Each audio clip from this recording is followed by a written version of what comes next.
حضرت عبداللہ بن عباس رضی اللہ تعالیٰ عنہ نے بتلایا کہ ایک رات میں نے نبی کریم صلی اللہ علیہ وسلم کے ساتھ آپ کے گھر میں تہجد کی نماز پڑھی۔ میں آپ کے بائیں طرف کھڑا ہو گیا، اس لیے آپ نے پیچھے سے میرا سر پکڑ کر مجھے اپنے دائیں طرف کر دیا، پھر نماز پڑھی اور آپ سو گئے۔ جب مؤذن نماز کی اطلاع دینے آیا تو آپ نماز پڑھانے کے لیے کھڑے ہوئے اور وضو نہیں کیا۔ صحیح بخاری حدیث نمبر 726۔ انس بن مالک رضی اللہ تعالیٰ عنہ نے بتلایا کہ میں نے اور ایک یتیم لڑکے ضمیرہ بن ابی ضمیرہ نے جو ہمارے گھر میں تھا حضرت صلی اللہ علیہ وسلم کے پیچھے نماز پڑھی اور میری والدہ ام سلیم ہمارے پیچھے تھیں۔ صحیح بخاری حدیث نمبر 727۔ ابن عباس رضی اللہ تعالیٰ عنہ نے بتلایا کہ میں ایک رات نبی کریم صلی اللہ علیہ وسلم کے بائیں طرف آپ کے گھر میں نماز تہجد پڑھنے کے لیے کھڑا ہو گیا، اس لیے آپ نے میرا سر یا بازو پکڑ کر مجھ کو اپنے دائیں طرف کھڑا کر دیا۔ آپ نے اپنے ہاتھ سے اشارہ کیا تھا کہ پیچھے سے گھوم آؤ۔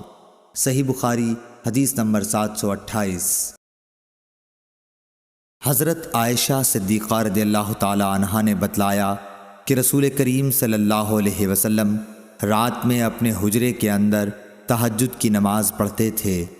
حجرے کی دیواریں پست تھیں، اس لیے لوگوں نے نبی کریم صلی اللہ علیہ وسلم کو دیکھ لیا اور کچھ لوگ آپ کی اقتداء میں نماز کے لیے کھڑے ہو گئے۔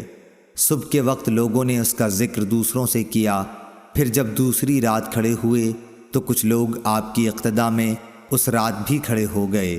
یہ صورت 2 یا 3 راتوں تک رہی۔ اس کے بعد رسول اللہ صلی اللہ علیہ وسلم بیٹھ رہے اور نماز کے مقام پر تشریف نہیں لائے۔ پھر صبح کے وقت لوگوں نے اس کا ذکر کیا تو آپ نے فرمایا کہ میں ڈرا کہ کہیں رات کی نماز تہجد تم پر فرض نہ ہو جائے، اس خیال سے میں نے یہاں کا آنا ناغہ کر دیا۔ صحیح بخاری حدیث نمبر 729۔ حضرت عائشہ رضی اللہ تعالی عنہا سے روایت ہے کہ نبی کریم صلی اللہ علیہ وسلم کے پاس ایک چٹائی تھی جسے آپ دن میں بچھاتے تھے اور رات میں اس کا پردہ کر لیتے تھے۔